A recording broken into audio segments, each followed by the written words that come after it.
I was just with our governor. He said, you know, Mr. President, we could have had 25 times the number of people, but for policy speeches, they like to keep them just like this. But I appreciate, this is tremendous, and this is truly a tremendous state, and we appreciate it very much. We appreciate you being here. Thank you. And the policy we're talking about is cutting your taxes. Do you like that policy? Well, you're the hardworking people who provide the energy that makes this country run. And we're finally getting the government out of the way so you can do your jobs. Finally happening. Prior to leaving the White House, I had a great bipartisan meeting with Democrat and Republican leaders in Congress. And I'm committed to working with both parties to deliver for our wonderful, wonderful citizens. It's about time. We had a great meeting with Chuck Schumer, Nancy Pelosi, and the whole Republican leadership group. And I'll tell you what, we walked out of there, Mitch and Paul and everybody, Kevin, and we walked out and everybody was happy. Not too happy, because you can never be too happy, but they were happy enough. And it was nice to see that happen for a change, because that hasn't happened for a long time in this country, for a very long time. I want to take a moment to send our thoughts and prayers to the people of Texas and Louisiana who have truly suffered through a catastrophic hurricane. One of the worst hurricanes in our country's history, and guess what? We have another one coming. You see that. But our hearts are heavy with sadness for those who have lost everything. They've also filled us with hope, because you watched and you witnessed the unyielding strength and resilience of the American spirit. You looked at that in Texas. You looked at Louisiana. You saw the spirit.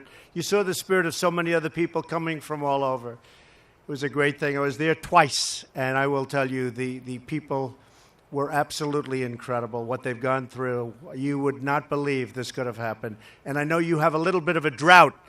They had the opposite, believe me. You're better off. You are better off. They had the absolute opposite. The compassion of our citizens and the courage of our first responders makes us all very proud to be an American.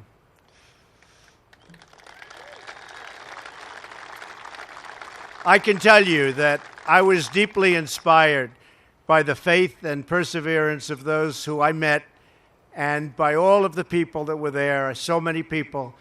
And unfortunately, now we're getting ready to respond to Hurricane Irma. And these incredible people that we have at FEMA and the other groups, they thought they'd get a night of sleep. One night. Just one night.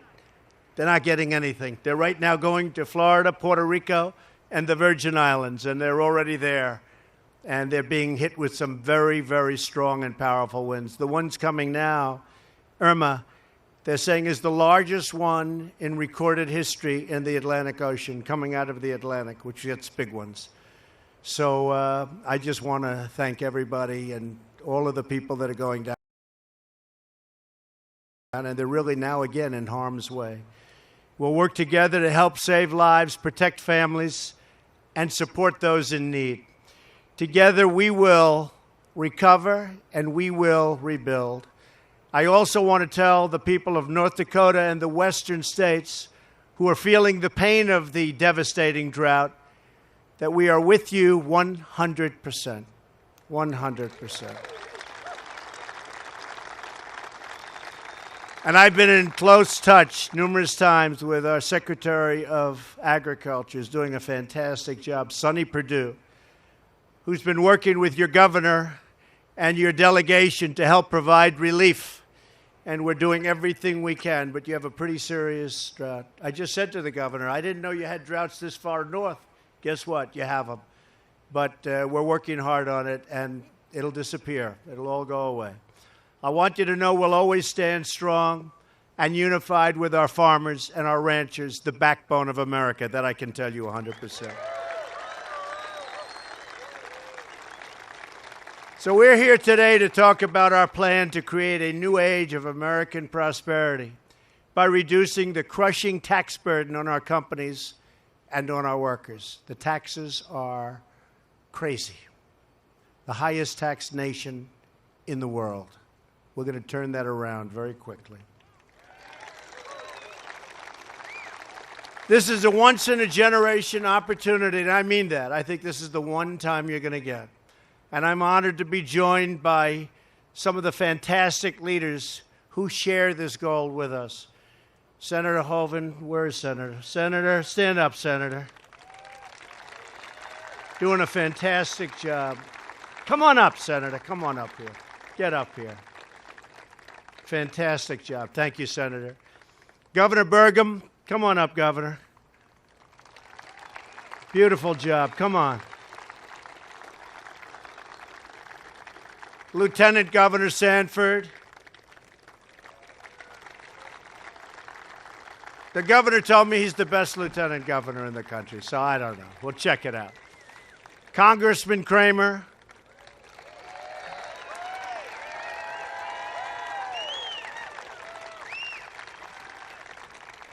Senator Heitkamp. Senator, come on up.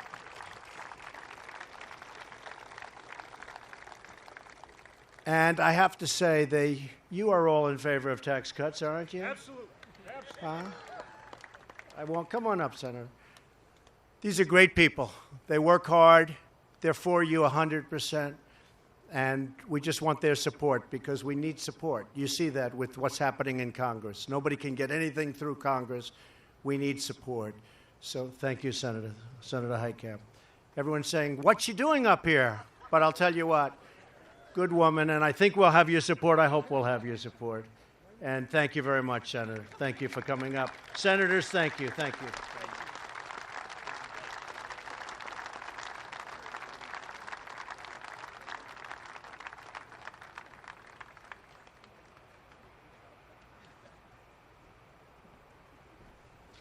They're all in good company together. But working together, we're going to restore America's competitive edge by passing tax cuts and reform that will make America the best place in the world to hire, invest, and to grow. We love our country, we love our people, and we want to create more jobs in America for Americans. I want to welcome a great friend and a true American visionary who has created thousands of jobs in North Dakota and all around the country, and he's been a friend of mine right from the beginning. He said I should do this. Absolutely, you have to do it. A great, great American success story, Harold Hamm. Where's Harold? Where's Harold? Come here, Harold.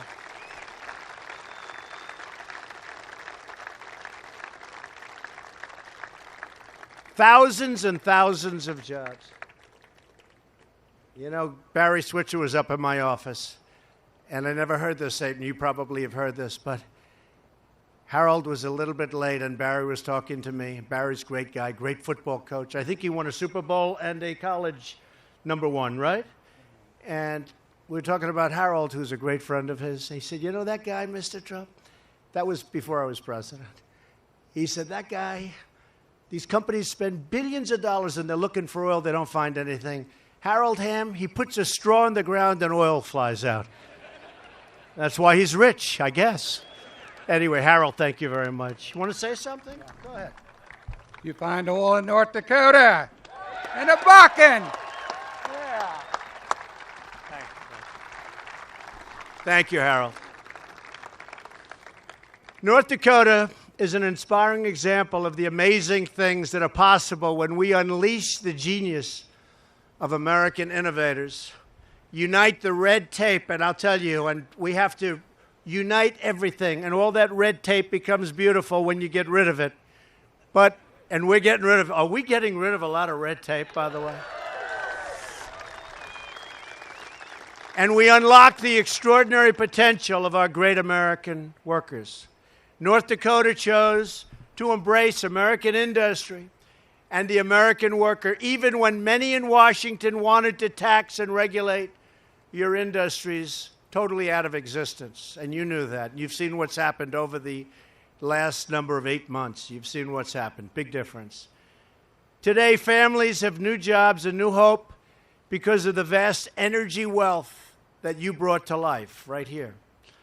you understand the vital truth. Washington has no right to shut down energy production because America's energy wealth doesn't belong to the government. It belongs to the people.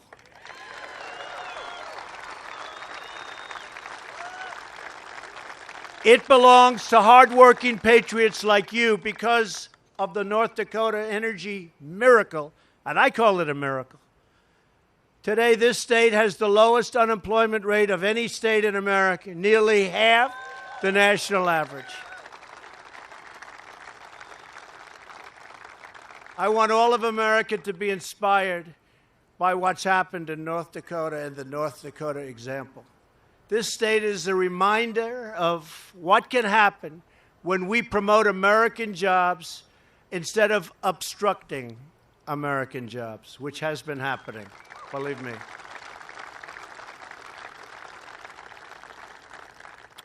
And by the way, Ivanka Trump, everybody loves Ivanka.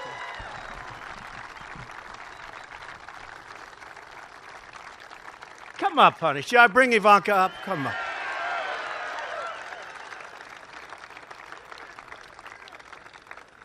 Sometimes they'll say, you know, he can't be that bad a guy. Look at Ivanka. Now, come on up, honey. She's so good. She wanted to make the trip. She said, Dad, can I go with you? She actually said, Daddy, can I go with you? I like that, right? Daddy, can I go with you? I said, yes, you can. Where are you going? North Dakota. I said, oh, I like North Dakota. Hi, honey.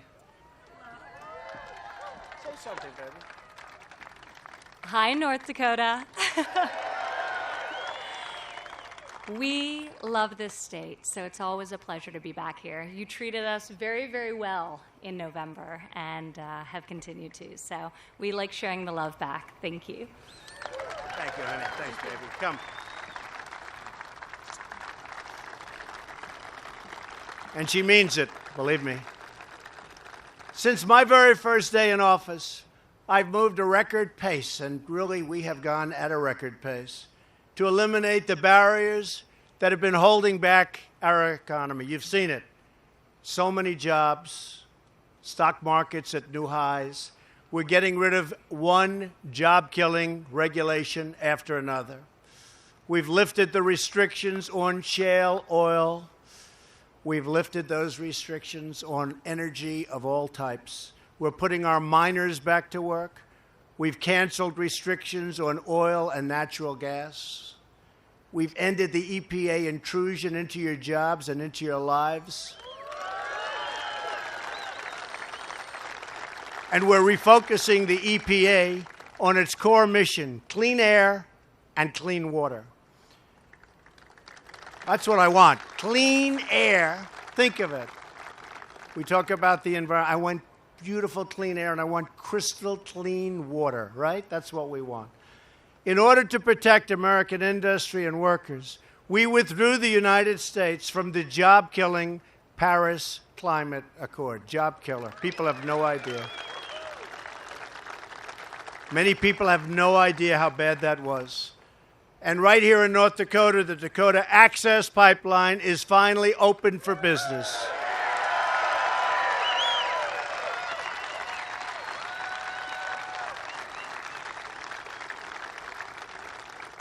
Now, what other politician, if elected president, would have done that one? They would have stayed so far away. And I did it immediately. And I didn't even do it in that case for jobs. It was the right thing to do. And that is flowing now beautifully. So it was the right thing to do. We opened it despite so many people that were on the other side, calling and asking for this not to happen. Please, we don't want it to happen. I said, why? They didn't know. There was no, they just didn't want it to happen. So I did that. I also did Keystone. You know about Keystone. Another one. Big one. Big. First couple of days in office, those two. 48,000 jobs. Tremendous, tremendous thing. I think environmentally better. I really believe that. Environmentally better. So I'm keeping my promises to the American people. I do what's right. That's all. I just do what's right. I don't think about it. I do what's right.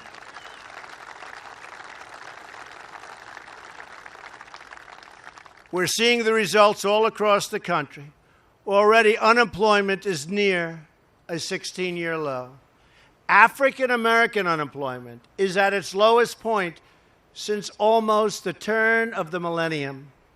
Wages are rising. Optimism among manufacturers is at an all-time high. That's something I'm very proud of. And they're moving back. Tell you. The companies are moving back. The car companies are coming back. They're going back into Ohio and Michigan and Pennsylvania and lots of places. Kentucky, car companies, they're moving back. And they got to move back. Because why should we be allowing other countries to make it? Sell the cars, no cost, just put them right through our borders, cause us unemployment. It's not happening that way, believe me. And it's going to be more and more so. Because, you know, like you have to cut through red tape to do things, hard to believe. I have to cut through red tape to do things, too. They have it set, I'll tell you. America is back, and it's back right on track where it should be, and it's happening day after day after day. And we have certain areas where you have to give notice of 90 days before you can touch an act or before you can touch an executive order. Then you have to wait another 30 days and then another 90 days. Well, believe me, all of those days are coming up. And tremendous numbers of regulations have been cut. But soon you're going to see even more. And we're going to have regulation because regulation is not bad, but you don't need 25 times what you're supposed to have. So we're going to have sensible regulation. But our country and our economy cannot take off like they should unless we reform America's outdated, complex, and extremely burdensome. I mean, this is so complicated and so burdensome, our tax code. Our painful tax system has become a massive barrier to America's economic comeback. It really is. We're penalized. It costs us millions of American jobs, trillions of dollars, and billions of hours wasted on paperwork and on compliance. Our tax code is a giant self-inflicted economic wound. In the last 10 years, our economy has grown at an average of only around 2%, and some would say less than that. When I talk to the leaders of other countries, I speak to them all the time, they're unhappy about 7 or 8 points of growth, GDP. I spoke to a leader of a major country recently. Big country. They say our country is very big. It's hard to grow. Well, believe me, this country is very big. How are you doing? I said, because I have very good relationships, believe it or not, with the leaders of these countries. I said, how are you doing? He said, not good at all. Our GDP is 7%. I say 7%. Then I speak to another one. How are you doing? Not good. Not good. Our GDP is only 9%. Our GDP, if you look at our number when we first got in, we were hitting 1% numbers, and nobody even talks about it. Well, last quarter, we hit 3% GDP.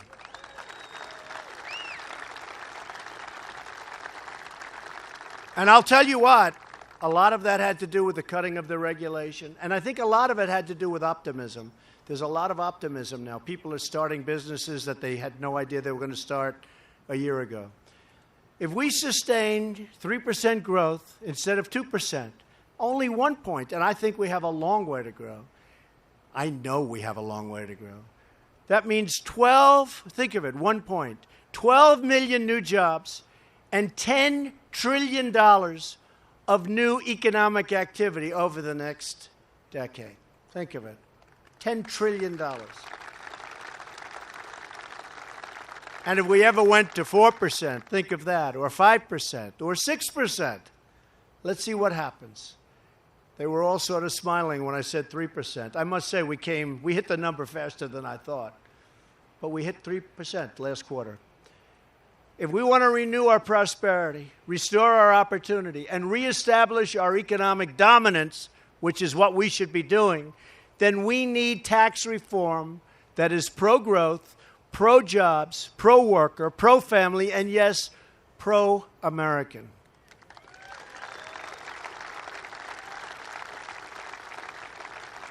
And anybody that's going to vote against tax cuts and tax reforms, whether it's in North Dakota or anybody else or any place else, you got to vote against them and get them out of office because it is so bad.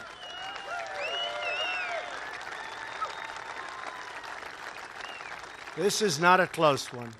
My administration is working with Congress to develop a plan that will deliver more jobs, higher pay, lower taxes for businesses of all sizes and middle-class families all across the nation. So it's not only business taxes, it's middle-income families, it's families at every level, tax cuts. Our tax plan represents a sharp reversal from the failed policy of the past. America's high tax rates punish companies for doing business in America and encourages them to move to other countries. That's why you see in so many states, including here for a period of time, now people are starting to stay and companies are staying. They'd leave for Mexico and for other places, just routinely. Well, we've stopped it and we are stopping it. We're not going to let it happen. There has to be a price to pay when that happens, when they let our people go and that happens, and they think they can sell the product right back into the USA. There's going to be a big price to pay, and there has been, and that's why you're seeing a big change. These Washington policies have pushed industries and companies offshore, who then import their goods back into America and lay off their workers in the process. We end up with nothing. Not going to happen. My administration strongly rejects this offshoring model, and we've embraced a new model. It's called the American model. Very simple, the American model. Under the American model, we're reducing the burdens of our businesses as long as they do business in our country. We want them to do business made in the USA. We want them to do business in our country. We want our companies to hire and grow in America, to raise wages for American workers, and to help rebuild our American cities and towns. That is how we will all succeed and grow together as one team, one people, and one American family. It's love, one American family.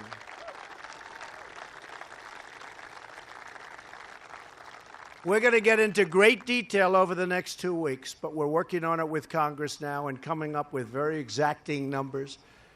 But here are my 4 basic principles for tax reform. First, we need a tax code that is simple, fair, and easy to understand, unlike what we have.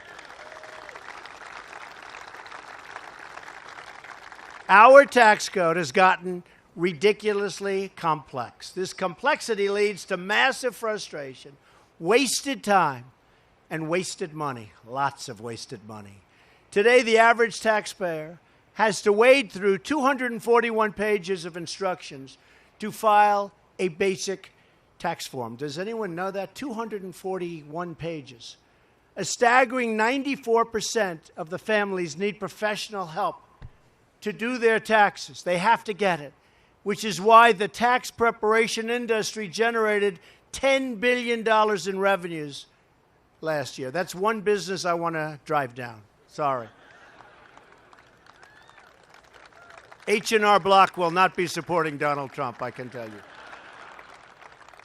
Taxpayers spend 6 billion hours each year complying with the tax code. That's why we are proposing dramatic tax simplification. Under our plan, 95% of Americans will be able to fill their tax and file their tax returns on a single page without having to keep receipts, fill out schedules, or track endless paperwork. We're giving hardworking Americans their time back, and we're giving them their money back.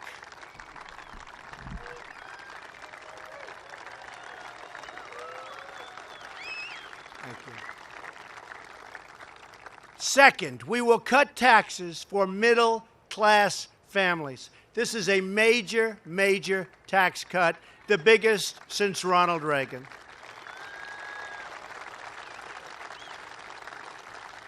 The pipe fitters and plumbers and nurses and police officers, all the people like you who pour their hearts into every penny earned, in both the offices and oil fields of America.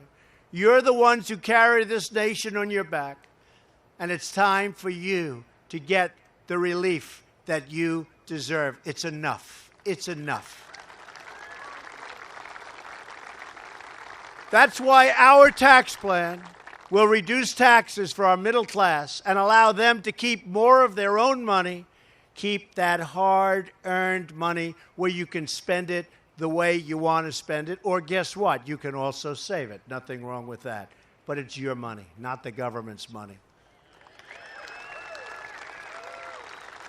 So we will provide tax relief to middle-income families through a combination of benefits, such as raising their standard deduction, increasing the child tax credit, and lowering tax rates substantially. Third, we need a tax code that restores our competitive edge so we can create more jobs and higher wages for American workers. Our plan will provide tax relief to businesses of all sizes, and we will cut the business tax rate as much as possible. Ideally, we would like to bring our business tax rate down to around 15%. That's a tremendous drop.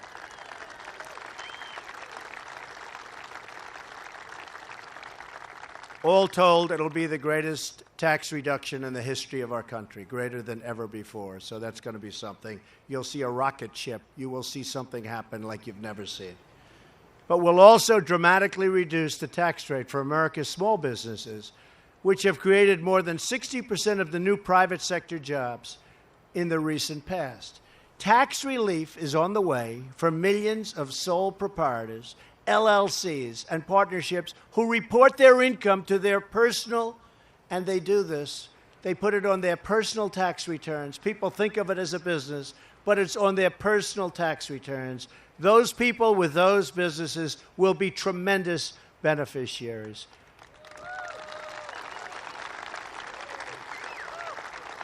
Sounds like many of you have those businesses. Tax reform will also benefit mid-sized businesses like North Dakota Guarantee and Title Company in Mandan. You know that company, anybody? President Nick Hacker. Where's Nick Hacker? Hello, Nick. How are you, Nick? How's business, all right? Getting better all the time. He says that he spends a fortune on accountants to navigate our complicated tax system. We know the feeling. Everybody here knows the feeling. Like millions of other American businesses, he would much rather spend that money on higher wages for his 140 employees. Workers in energy sector. Thank you. You have a lot of friends here, Nick. The workers in the energy sector will benefit enormously as well. North Dakota State Senator Jessica Unruh. Where's Jessica? Where's Jessica? Hello, Jessica. Congratulations. Doing a good job, right? That's what I hear. Who's also an environmental specialist, says lower business taxes will be a catalyst for energy companies to hire countless of new American workers. So important. We will also protect small businesses and family farmers here in North Dakota and across the country by ending the death tax.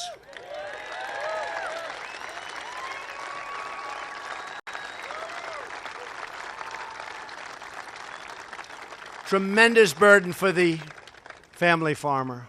Tremendous burden. Thank you. Appreciate it. But a tremendous burden for small businesses and businesses that aren't necessarily liquid, but they're great businesses where you're forced to sell and terrible things happen. Here with us today is Julie Ellingson, a fourth-generation cattle rancher and a mother of 5 from Bismarck. Where is Julie? Hello, Julie.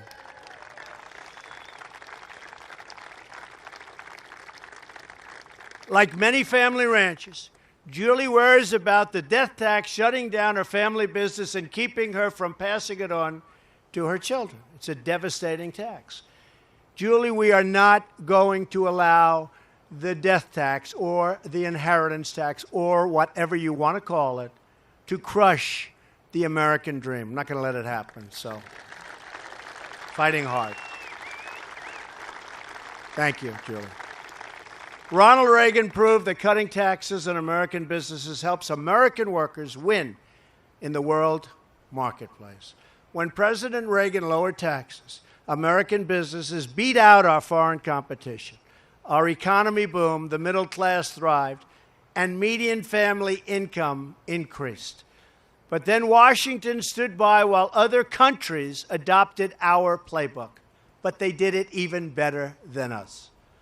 They lowered their tax rates and reformed their tax systems to be more competitive substantially than that of the United States of America. And America went from leading the pack to following way behind. Now our business tax rate is the highest in the developed world, 60% higher than our foreign competitors. Pretty bad. Puts us at a big disadvantage. We're behind France, behind Germany, behind Canada, Japan, Ireland, Mexico, behind South Korea. We're dead last. Our high business tax is nothing more than a crushing tax on every product made in America. We have totally surrendered our competitive edge to other countries, but we're not surrendering anymore.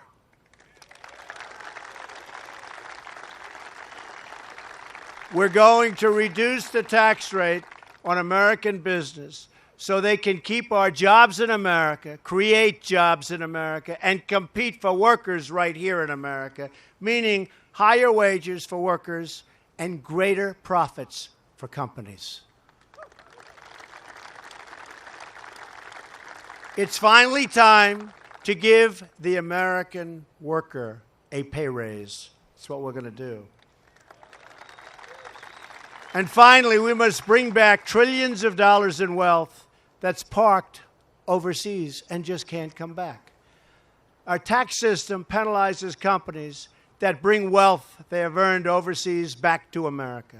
As a result, corporations have parked trillions of dollars in foreign countries, money that could be and should be brought back into the United States where it can be invested in American companies, in American jobs, and American workers. Our tax plan will give these companies a chance to bring back these funds and bring them back and spend it in cities and towns all across our country.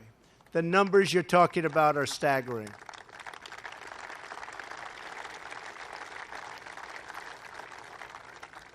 The numbers we're talking about are probably between $3.5 and $5 trillion that cannot come back into our. And think of it, the Democrats want it to come back, the Republicans want it to come back. They have for years, and nothing gets done. We're going to get it done.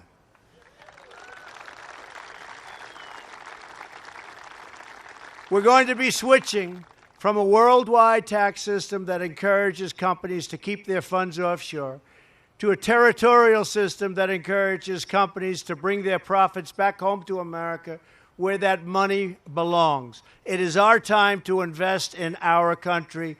We want to build our communities, and we want to build beautiful new ones, and we want to rebuild the old ones, and we want to hire. And you may have heard the term once or twice before. The fact is, we want to, just like that beautiful man's hat, we want to make America great again. Good hat.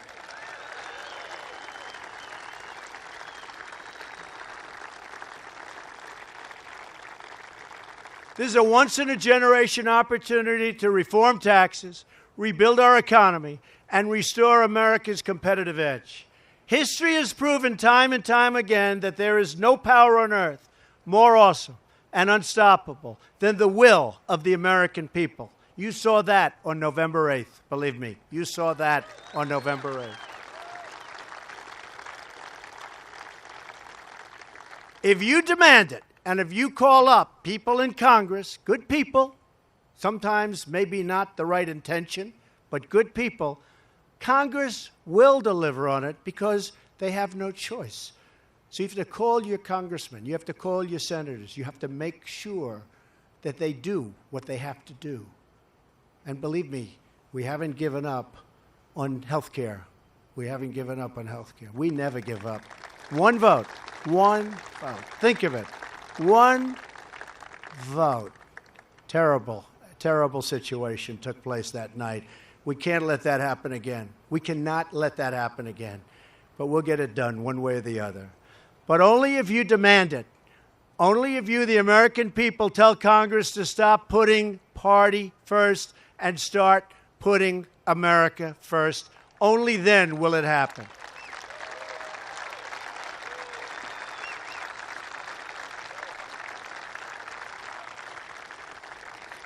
You can remind them that both of the Reagan tax cuts were passed by a Democratic majority in the House, a Democratic Speaker, and a vast majority of Democrats in the Senate, including a Democratic senator from the great state of North Dakota. So it can happen. You listening, Heidi? Yes, Heidi's listening. Yes, she heard that. Thank you, Heidi. We're not going to put her on the spot. I'm not putting her on the spot. If Democrats don't want to bring back your jobs, cut your taxes, raise your pay, and help America win, voters should deliver a clear message. Do your job to deliver for America, or find a new job. Do something else. Just do something else.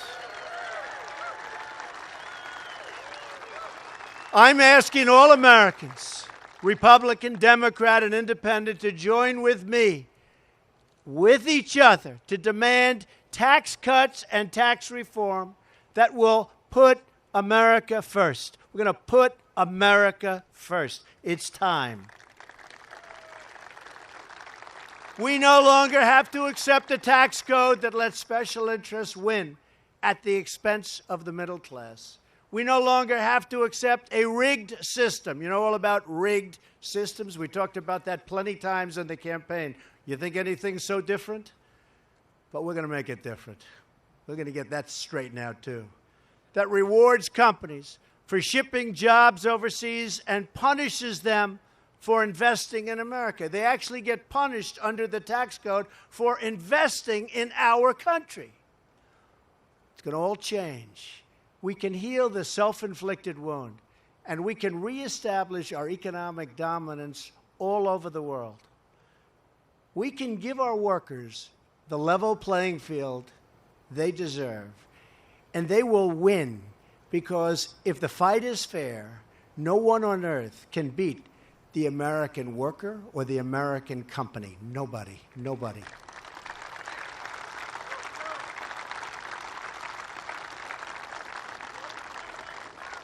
When we do, store shelves all across this country, those shelves are going to be so packed. All around the world will be lined once again with products proudly bearing the words, "Made in the USA." So, do you remember when we're growing up, it was either made in America or made in the USA? What do you like better? Ready? Made in America, made in the USA. What do you like? You like made in the USA? Seems to be. We should pick one or the other, probably. But we want to have one or the other. I think made in the USA, right? Made in the USA. There was such pride in that label, such incredible pride.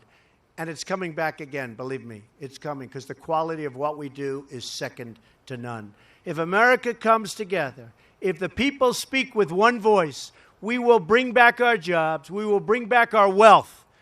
And for every citizen across our great land, we will bring back the American dream. Bring it back. I want to thank the people of North Dakota who have been so incredible to me. I have so many friends here. I have so many people that I respect from this incredible state. I want to thank you. I want to say God bless you, God bless the American worker, and God bless the United States of America. And I appreciate you being out here today. Thank you. Thank you. Thank you, folks.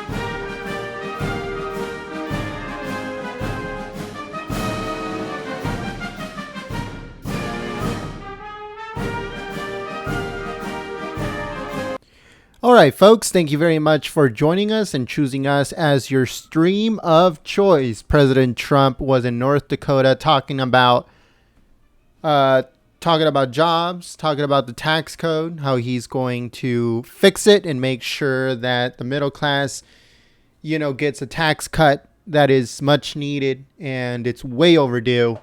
So President Trump is really pushing hard. He's trying to make this a bipartisan issue.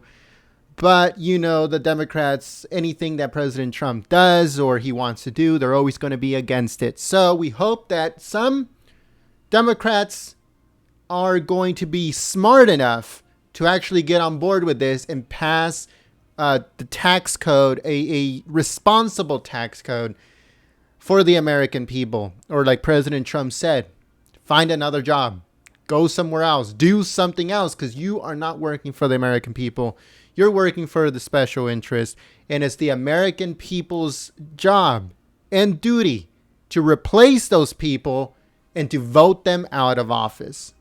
I think that's a very good thing that President Trump is finally coming out and saying that straight to the people, doing these tax reform rallies. This is the second one. He's going to have a few more by the time that it comes around, where they're going to be talking about tax reform, and he's going to continue doing these, talking to the people directly. So if you guys like this coverage, if you guys like our coverage here at Golden State Times, and you guys are new to the community, we encourage you guys subscribe and also click the notification bell right next to it.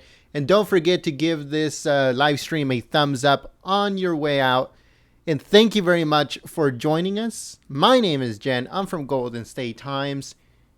Thank you very much. Peace. Oh, just by the way, also, thank you very much to all of the moderators that came out and helped keep the chat clean and enjoyable for everyone. We try to have a clean chat, an enjoyable chat, and something where it can be constructive speech and constructive criticism and just a constructive chat. All we ask for is for people to be civil and for everybody to get along. That's basically what it is. So thank you very much. We'll be uploading a bunch of news videos later on today. So I hope that you guys join us again. If you are new, we encourage you to join the community by hitting the subscribe button and also the notification bell. And I'll see you guys on the next one. Peace.